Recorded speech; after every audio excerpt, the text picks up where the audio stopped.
From relentless online trolling to this summer's appalling terror attacks, it's hard to remember humans are kind. But that's the message of a new study that shows groups of humans do not clash as much with peers as other primates. Researchers found humans are far more open to exploring relationships with strangers, which helps us secure limited resources and may have helped our ancestors thrive. Relative to other mammals, we're really tolerant of other groups, which is hard to remember sometimes when we see Dallas, Orlando, Nice and Bavaria, said co-author Anne Pisor, a postdoctoral scholar at the Max Planck Institute for Evolutionary Anthropology.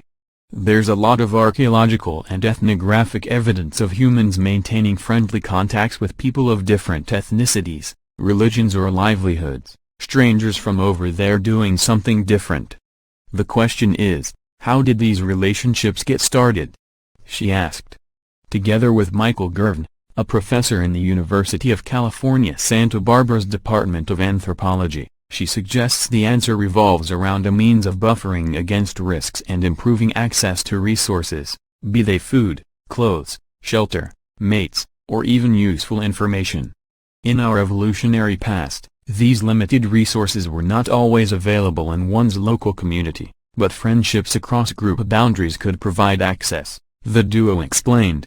And the same is true in modern cities, where people often hear about job opportunities from distant friends or acquaintances.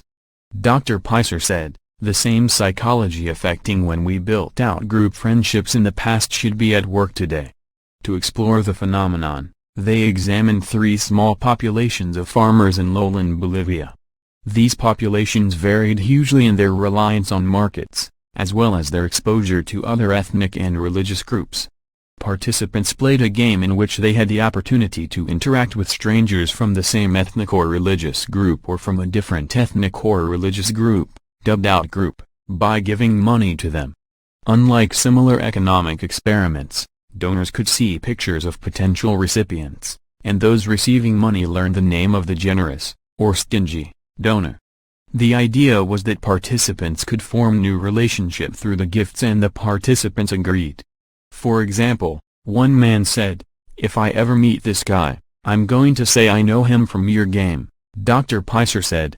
The researchers found participants who felt they were worse off than other members of their local community, and so had the most to gain from out-group friendships, gave the most to out-group strangers. Furthermore, participants who had lived in more places over their lifetimes also gave more to out-group strangers. Knowledge of out-group stereotypes had no effect on levels of giving.